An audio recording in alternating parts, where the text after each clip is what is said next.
Buenas noches, bendiciones a todos. Es para mí un placer estar esta noche con todos ustedes. Aquí estamos el apóstol Erika y su servidora.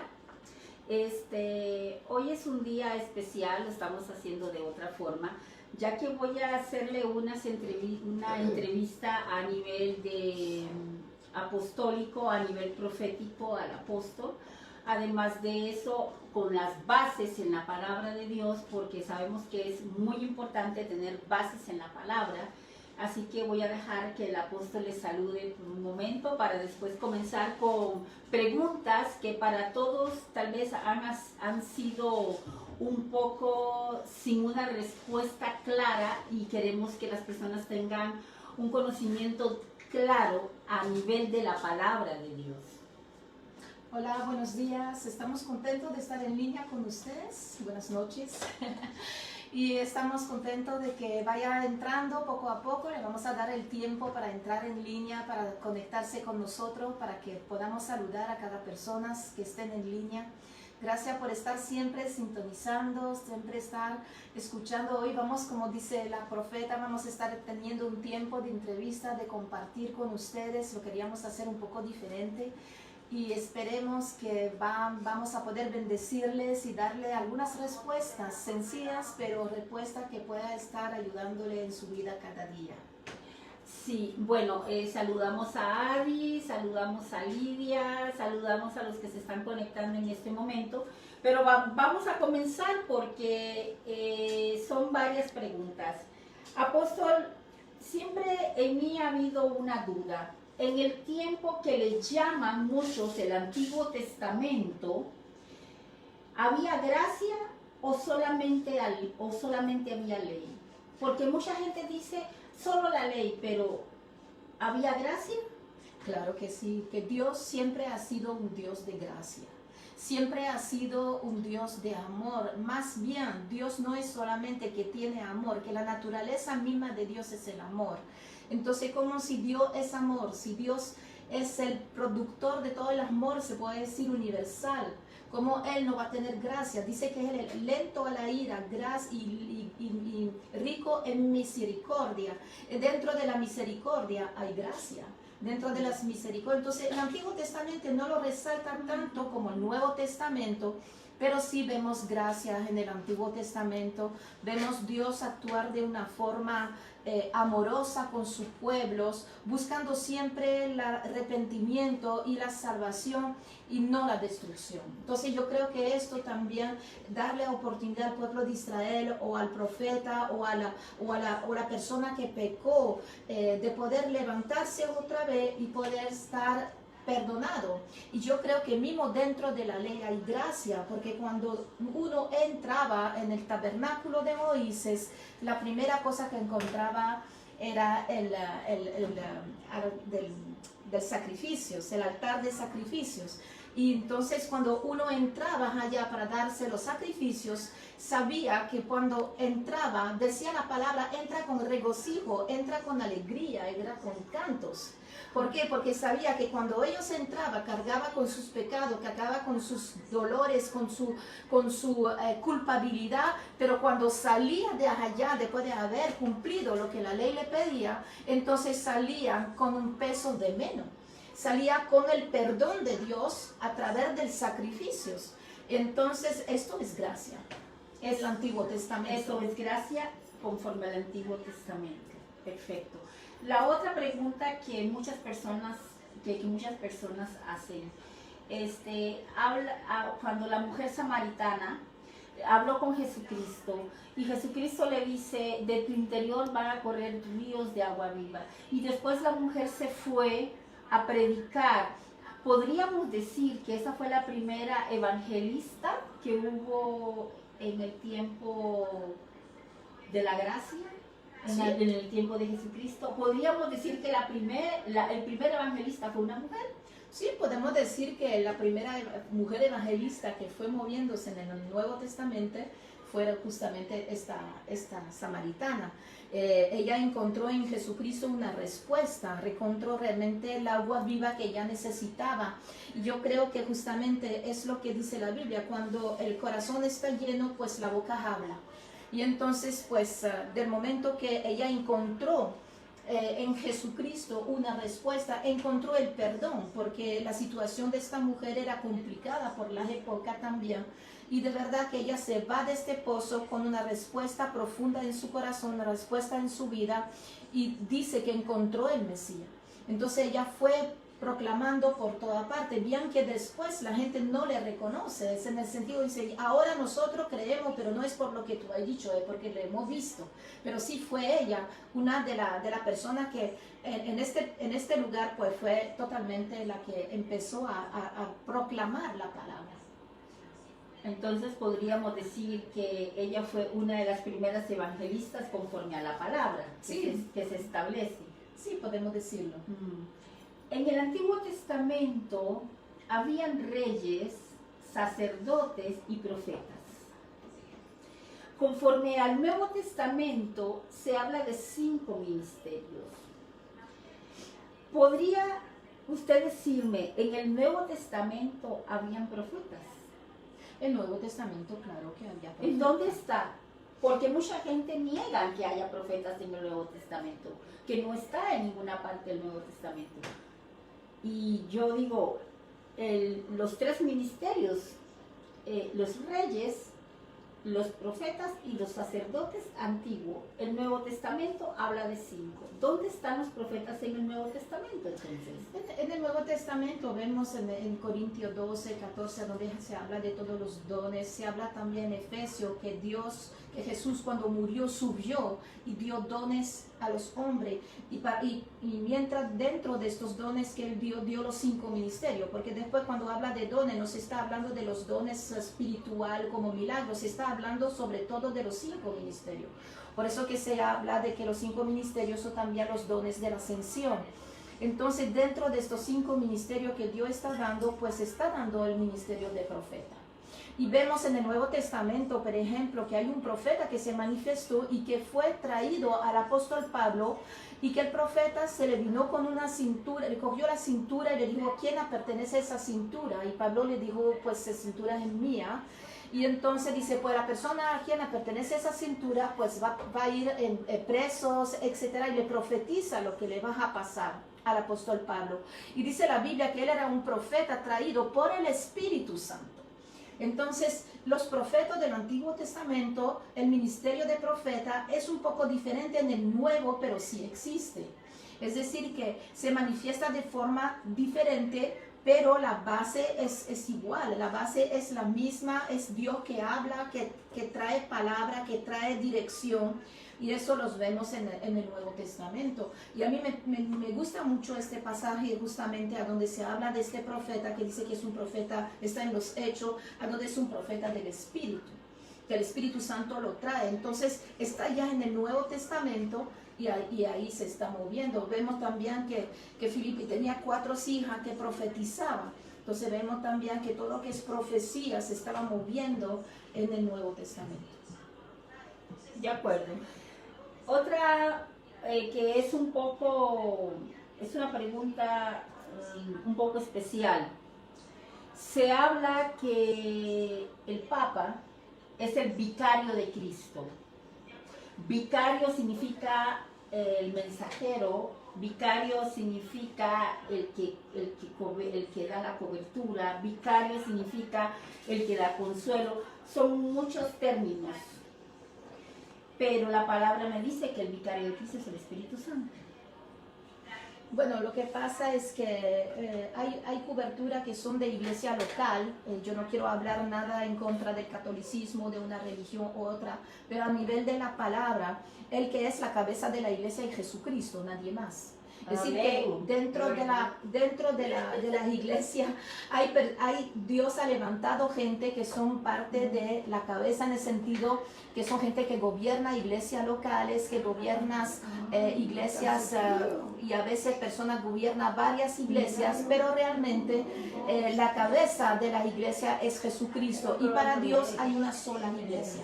Para Dios no hay varias iglesias, para Dios hay sola una, con un grande I o grande E como en francés.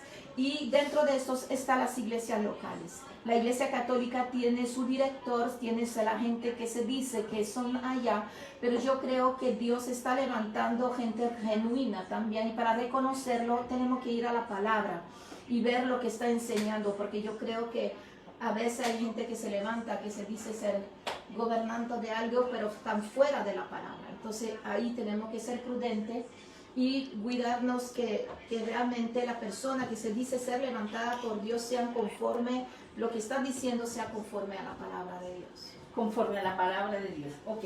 Conforme a la palabra de Dios, Daniel habla de una estatua con diferentes materiales, hecha con diferentes materiales. Al final de esta estatua, los pies son de barro. Podríamos decir que en este tiempo estamos en los pies de barro que habla el libro de Daniel. Sí, totalmente. El libro de Daniel habla de un tiempo profético, habla de diferentes reinos que se va a suceder.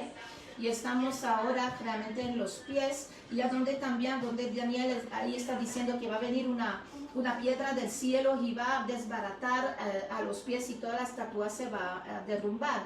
Pero sabemos que eso habla de la venida de Jesucristo. Entonces yo creo que si estamos en ese tiempo, no voy a dar fechas y nada, porque la palabra de Dios no nos da fechas, solamente nos dice de ser preparado porque Jesucristo viene.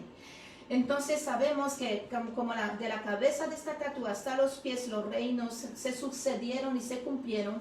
Ahora estamos durante este pie de barro, a donde son reinos que hacen alianza, pero son frágiles. Entonces, dentro de estos, pues el barro habla también de pecado, habla también de muchas cosas, pero tenemos que saber que estamos al tiempo a donde Jesucristo va a regresar. Y yo creo que esto es lo que tenemos que retener, que estamos es un tiempo profético que donde se está cumpliendo mucha palabra, no solamente la de Daniel, pero la de Jesucristo, la de los apóstoles.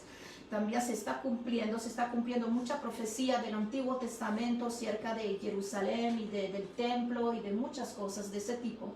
Y vemos que cuando estudiamos las Escrituras, que igual como Jesús, hubo más de 300 profecías que hablaba que Jesús iba a venir, de cómo iba a venir, cómo iba a morir, etc. Pues tenemos profecías de cómo va a estar el mundo al final de los tiempos. Y es muy interesante de ver que estamos justamente dentro de este tiempo, y que todo lo que estamos viendo es parte de justamente un cambio. Y cuando se habla de fin del mundo, yo quiero bien resaltar eso, no es el mundo que termina, es como un renacer. Va a haber cambio profundo y va a haber una transformación. Vamos a entrar en una área diferente, y ese cambio va a producir, como dice la Biblia, dolor de parto, porque viene un mundo nuevo a donde Cristo, la palabra de Dios, reinará. Entonces yo creo que lo importante es que la iglesia sea lista, sea preparada, sabiendo que Jesús puede venir en cualquier tiempo, porque muchas señales se están cumpliendo cuando conocemos la profecía ahora delante de nuestros ojos. Conforme a la palabra dice que la novia, que es la iglesia de Cristo, no debe de tener mancha ni arruga. Pero también habla la palabra de 10 vírgenes, 5 que estaban con su aceite retenido, y 5 que no tenían aceite, que no habían tenido la sabiduría para guardar aceite, para esperar hasta que llegara el novio. Esto me recuerda que esto es parte de una tradición de la novia en Israel, en el antiguo Israel, donde se guardaba el aceite para guardar las lámparas cuando viniera a ser prometida, ella tener el aceite y iluminar en ese momento. Podríamos decir que la crisis del COVID, que ahora se habla mucho del COVID, ha sacado a la luz que la novia de Cristo, que es la iglesia, independientemente del título que le pongas, aquí no estamos hablando de denominaciones, estamos hablando de la novia de Cristo. Le salieron muchas arrugas y muchas manchas a relucir a causa de la crisis del COVID. Bueno, que salga mucha arruga, yo pienso que arruga y mancha la iglesia siempre ha tenido, Y yo pienso que igualmente de que la corrupción va aumentando en el mundo, va aumentando dentro de la iglesia también. Y que dentro de las iglesias pues Dios está también hablando a través de crisis. No sé si esta crisis es una crisis que va a ir, hasta dónde va a ir, pero sabemos que dentro de cada crisis hay una selección que se hace. Una selección natural, una selección espiritual también, porque dentro de una crisis hay gente nueva que entran en la fe y hay gente nueva que la van a dejar, la van a abandonar por la crisis, por la dificultad, por los problemas, por todo lo que le está pasando.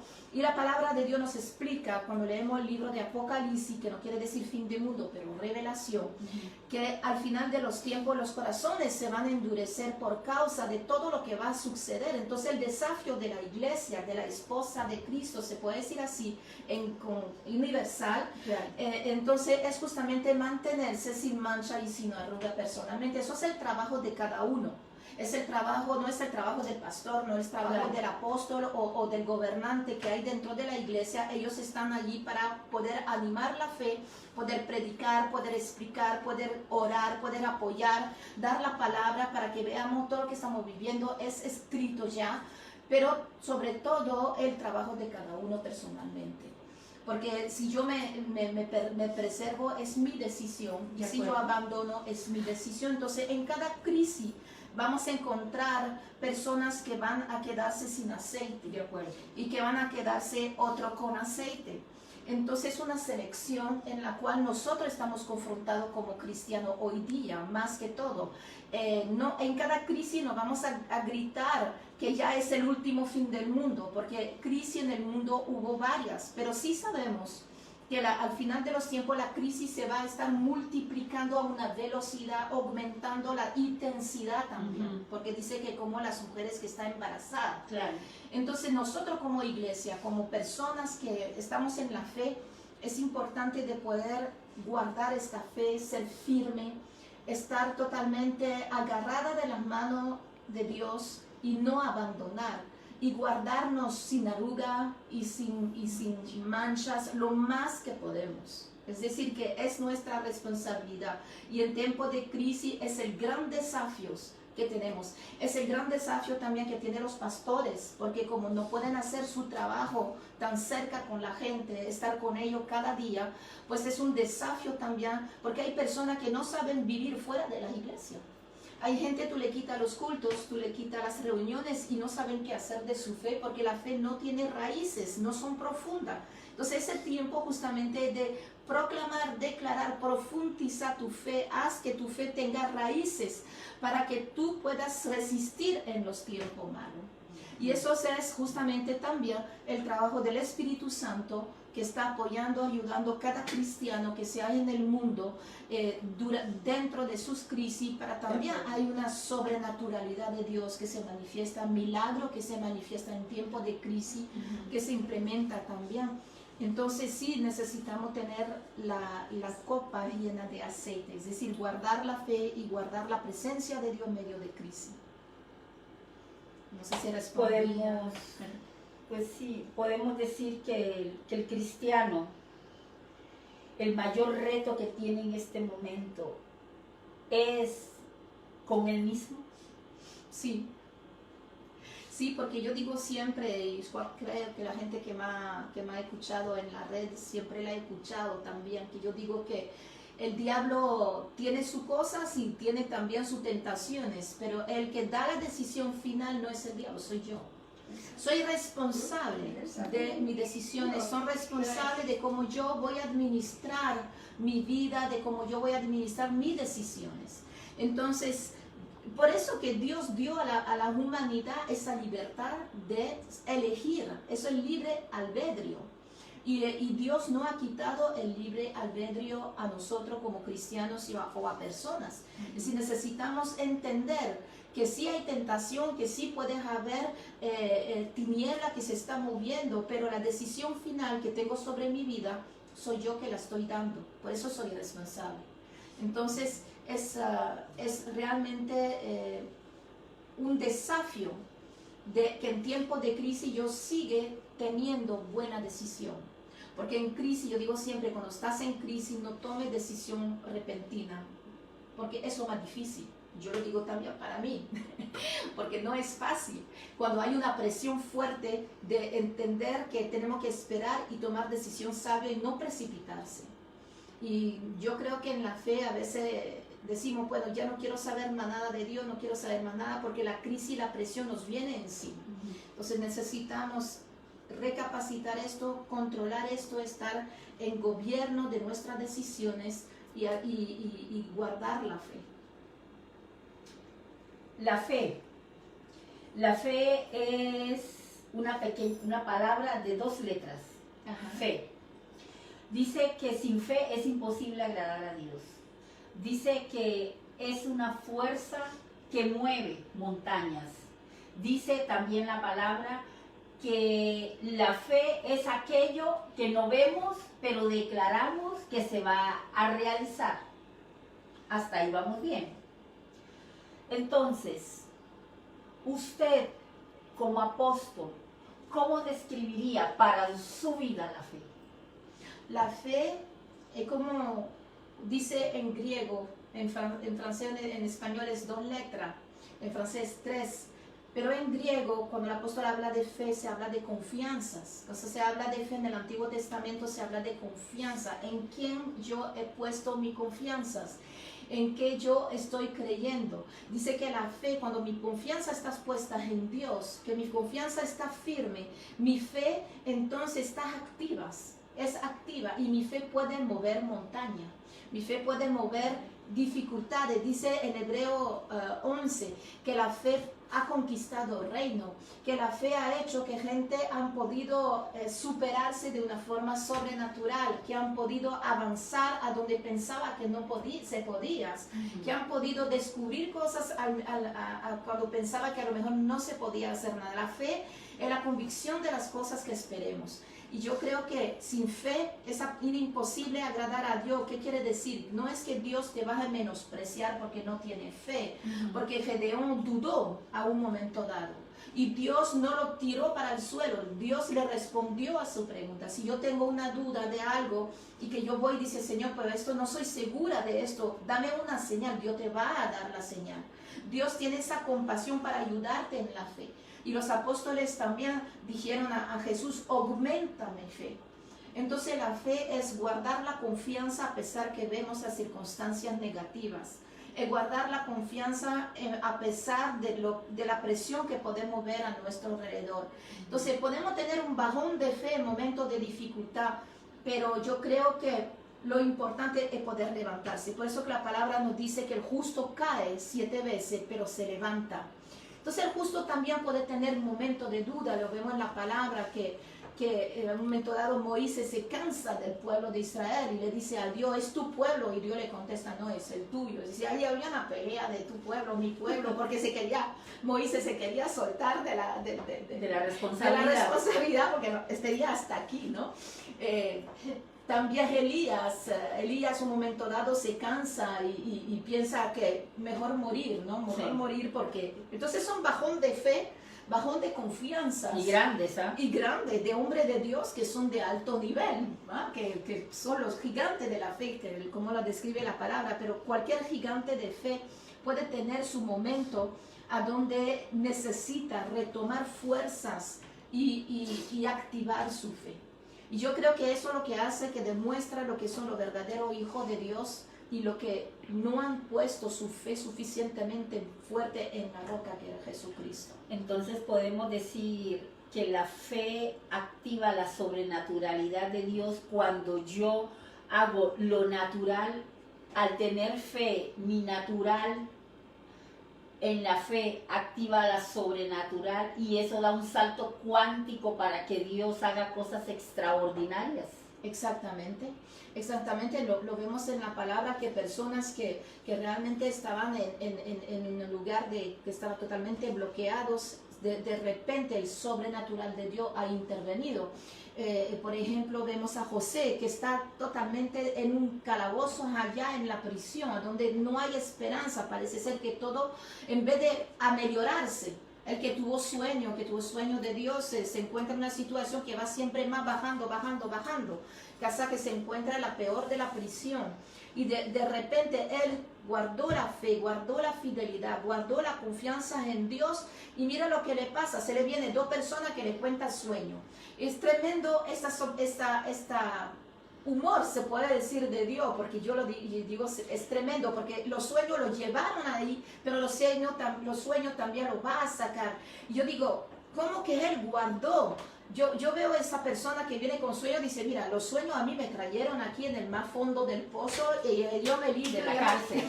Y ya no quiero dar interpretación de absolutamente nada, déjame en paz, ¿verdad? Claro. Pero él había guardado esto, entonces eso muestra que había guardado la fe, había guardado la confianza en Dios y responde y sigue teniendo las mismas actitudes, y eso es después de haber pasado todo lo que pasó. Entonces la fe, la confianza en Dios, él sabía que Dios en un momento dado lo iba a sacar de él. Eso es lo que yo le llamo el de repente de Dios. Exacto, de repente algo pasó. Entonces hay que guardarse, no hay que perder la fe, hay que guardarse porque pasa el de repente de Dios. El de repente de Dios que en cualquier vuelta de la esquina te topa. Exacto. Porque la palabra de Dios me enseña que Él viene a mi encuentro. No soy yo, es Él el que viene a mi encuentro. Cuando Dios viene al encuentro tuyo, es cuando viene a comenzar a activarse una maquinaria llamada la sobrenaturalidad de Dios. Amén. Y esa sobrenaturalidad de Dios la vemos desde el Génesis hasta el Apocalipsis. Exacto. Ok, entonces, si es así, ¿por qué los cristianos pasan crisis? Hay varias razones para pasar crisis. Entonces, resúmame Y no es solamente los poquitas. cristianos, es decir, que todos pasamos crisis del momento que dentro del jardín de Edén se hizo desobediencia y que el mundo fue puesto en las manos de la tiniebla, de Satanás. Entonces dice que él extendió su imperio al mundo entero. Si usted lee Génesis, está solamente en el jardín, pero si usted lee la carta de Juan, dice que está en el mundo entero. Entonces él agrandeció su territorio para establecer un reino de temor, de miedo, y etcétera, etcétera. Entonces dentro de esto estamos viviendo, los cristianos y los no cristianos. Entonces todos padecemos de crisis. Ninguno de los apóstoles han vivido una vida tranquila. Y hemos visto que también en el Antiguo Testamento varios han pasado crisis. Entonces hay que discernir la crisis de dónde viene. Primero, porque puede ser de mi mala decisión, puede ser porque realmente Dios permite esa crisis por trabajar mi carácter, mi actitud, para que yo pueda ser formada en Dios y puedo encontrar justamente el éxito que yo necesito o el camino que Dios me quiere abrir. Entonces hay dificultades, pero no es Dios que me va a tirar en la dificultad, solamente Dios va a utilizar esa dificultad que se va a presentar en mi vida para hacerme de mí una persona mejor, pero eso va a depender de mi decisión. Por eso que eso se llama desierto, y dentro del desierto hay personas que no se administra y va perdiendo la base, va perdiendo la fe, pero la crisis en un cristiano. El problema no es si me viene crisis porque soy cristiano, no me viene crisis. Jesús dijo, pues usted tendrá tribulación en el mundo. Claro. Entonces quiere decir, pues problemas van a tener. Claro. Porque estamos en un mundo de problemas. Lo importante no es que voy a tener problema o no, porque en ningún momento en la Biblia dice, usted va a venir a Jesucristo y ya no tiene problema. Eso no existe. Yo lo he escuchado a veces de predicador y no le creo. Pero la crisis no es justamente que, ¿cómo decir? Ser cristiano no es eliminar las crisis, es saber atravesarla. Es tener sabiduría para atravesarlas. Exactamente. Ser cristiano es tener unas herramientas en las manos que Dios nos ha dado, con la fe, con la confianza, con su sobrenaturalidad, con su amor, con su perdón, con la sanidad que Él trae. Nos da todas unas herramientas que nos va a permitir a superar la crisis y salir de esta crisis con algo que nos va a servir. Por eso que yo digo, el fracaso en un cristiano no existe. Un cristiano no es fracasado, un cristiano va aprendiendo. necesitamos entender que la crisis nos puede enriquecer. De acuerdo. Y si vemos la crisis de esta manera, entonces la vamos a atravesar. La gente que no atraviesa la crisis, Maxwell dice que 90% de las personas que no llegan a tener las metas que quería es porque abandonaron. Entonces en la crisis el desafío más grande es perseverar. Eso me trae recuerdo cuando usted dijo que hay varios tipos de desierto. Entonces hay muchos desiertos que no es porque nosotros nos metemos. Hay unos que sí, hay otros que no. ¿Cuáles son esos desiertos? Si los pueden mencionar así rápidamente. Sí, está el desierto donde cuando Jesús se hace bautizar, dice la Biblia que el Espíritu Santo lo llevó al desierto. Entonces el Espíritu Santo te puede llevar a un Sí, desierto. a veces, pues sí, porque Jesús tenía que posicionarse ¿De acuerdo? antes de empezar su ministerio. Ajá. Entonces él tenía que posicionarte totalmente antes de poder estar haciendo su ministerio. Entonces vive allí una época de 40 días de ayuno, pero a donde se le presenta a Satanás en el desierto. Y tú te dices, wow, ¿cómo el Espíritu Santo lo va a traer por allá? Pero Claro. sí era necesario, porque la decisión que él va a tomar 3 o 4 decisiones importantísimas. Claro. Entonces cuando el diablo le dice, adórame, yo te daré todos los reinos, porque a mí me fueron dados, hablando de justamente del jardín de Edén. Entonces ahí Jesucristo tenía la posibilidad de decir, bueno, voy a gobernar sobre todo, pero sin pasar por la cruz, Okay. sin pasar por la tribulación. Y entonces él decidió que no. Él respondió que el que tenía que adorar era Dios, sabiendo que el propósito de Dios era la cruz, el propósito del enemigo, pero al final había el reino. Claro. ¿No? Bien que Satanás le daba un reino inferior, Sí. porque encima de él está Dios, y esto nadie lo va a destronar, ¿verdad? Claro. Pero eso es el primer desierto a veces que Dios permite para justamente formarnos. Después tú tienes lo que expliqué, los desiertos de la mala decisión. A veces yo entro en problemas porque no he administrado bien mis decisiones, no he administrado bien mi vida, no he administrado bien mi futuro. He tomado decisión que me ha provocado circunstancias negativas, y esto a veces, esa circunstancia negativa puede permanecer años. Mientras yo me convierto y yo pienso que esa circunstancia va a desaparecer, pero a veces no desaparece tanto. Dios le puede No es tan anular. fácil. No tan fácil. Hay algunas cosas que no se va a ir, algunas cosas que Dios te va a ayudar a vivir con esto y administrarla, pero estarán ahí porque la mala decisión y alguna que transcende hasta la próxima generación. Porque a veces hay personas que piensan que por sus malas decisiones vienen a Dios y comparan al Espíritu Santo con el hada madrina de la Cenicienta. Viene con la varita más inquieta y ¡tum!, se te quita el desierto. Y yo no creo que sea así. No. Yo creo que por tus malas decisiones, a ver, Dios te las perdona y todo eso, pero van a haber consecuencias. Y vas a tener que cosechar esas malas consecuencias hasta que se termine esa cosecha, y ya después viene la siembra que tú has dado por una buena decisión. Exactamente.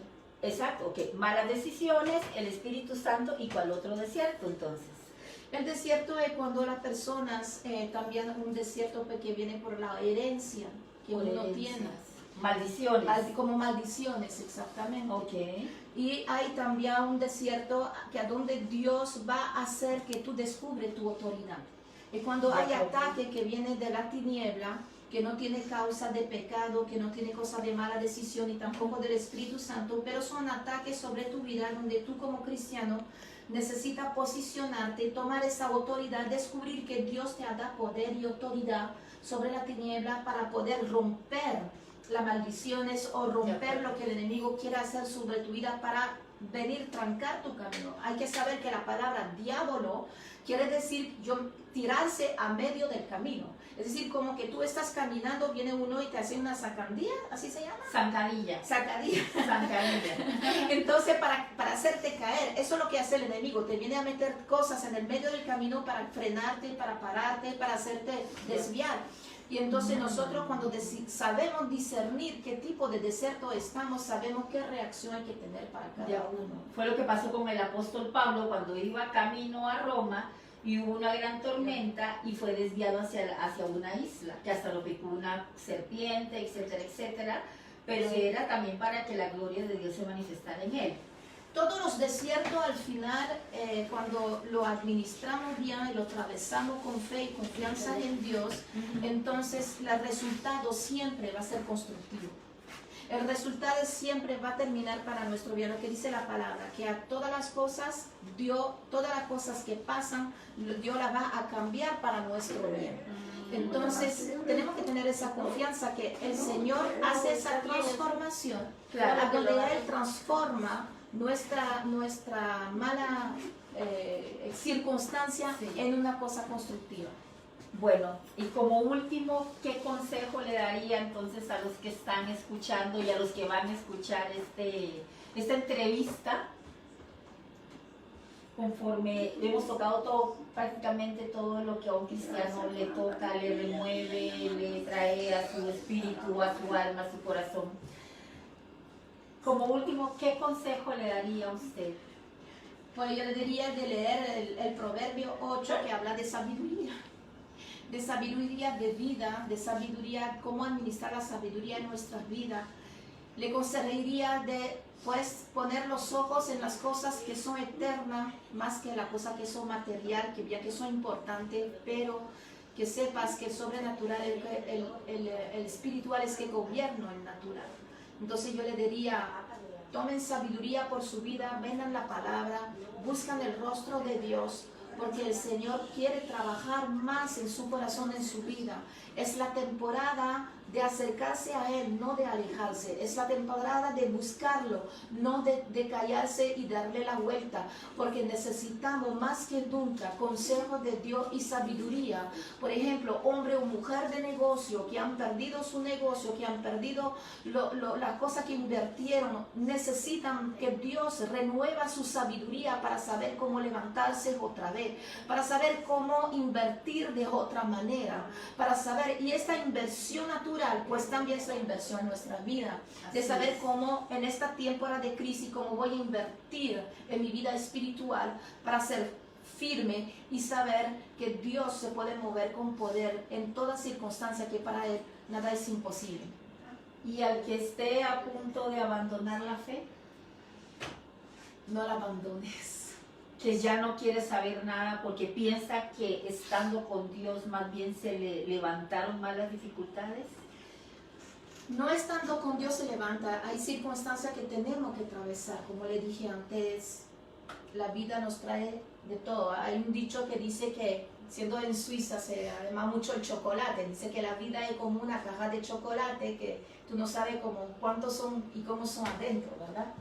Entonces, no, durante ese tiempo de crisis, no piensas que porque tú eres cristiano, porque tú eras cristiano, pues la cosa se te fue peor. Más bien esas circunstancias iban a venir. Dale más bien la gloria a Dios de ser cristiano y de saber que hay un Dios que te respalda, que te va a encontrar una salida, como Él dice. Un Dios en lo cual tú puedes acudir, tú puedes orar, tú puedes hablar. Un Dios a donde cuando tú entras en adoración con Él, los aires se mueven y tu corazón puede sanar, porque sin Él las cosas se van a empeorar de siempre en siempre.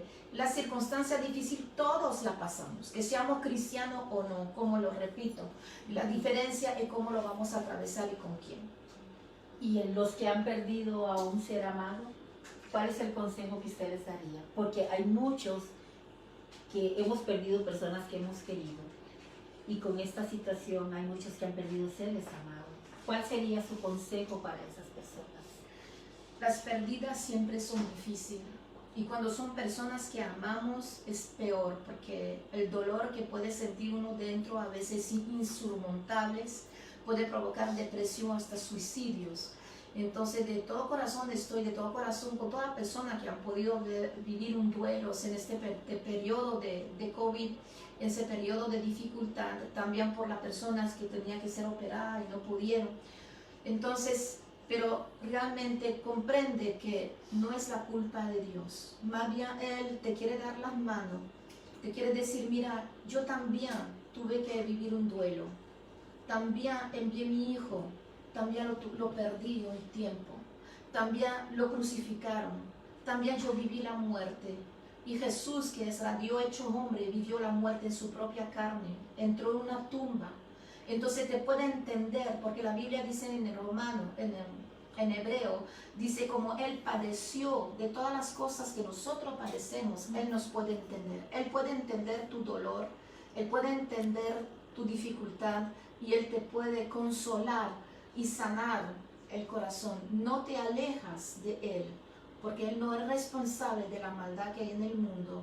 Más bien, Él te quiere ayudar y hacer que tus circunstancias sean un beneficio al final para ti.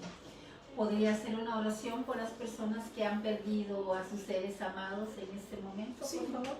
Padre Santo, te doy la gracia, porque tú estás, Señor, en medio de toda esa pandemia, buscando, Señor, el corazón de los seres humanos que sufren.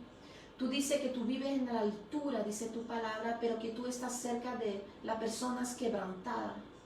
Padre Santo, te pido que a través de esta crisis muchos puedan venir a tus pies, saber que tú eres ese Dios de amor. Tú eres el Dios todopoderoso, tú has dado ley, tú has dado principio para que podamos seguir, para que seamos felices. Y te damos las gracias, Señor, por la sabiduría en lo cual tú nos das. Yo te pido consolación por cada persona que está viviendo un tiempo difícil. Te pido, Señor, que la amargura, la rencor, la ira que viene de una pérdida sea, Señor, disminuida y quitada de los corazones, Señor, para que te puedan encontrar. Tú eres ese Dios de amor, de gracia y de compasión, Señor. Gracias por cada persona que nos estás escuchando ahora. Yo declaro sobre tu vida paz, yo declaro sobre tu vida esa sabiduría, esa paz de Dios, esa tranquilidad, para que tú sepas que todas las cosas que nos está pasando son temporales y que vienen cosas mejor para ti. En el nombre de Jesús. Amén. Les agradecemos el haber estado con nosotros. Hoy fue un domingo diferente. Gracias, se lo agradecemos y por estar en esta entrevista con nuestro apóstol Erika Lamia, y bendiciones para todos y que Dios les dé la fortaleza para este tiempo y seguir fuertes atravesando las crisis que estamos en este momento atravesando.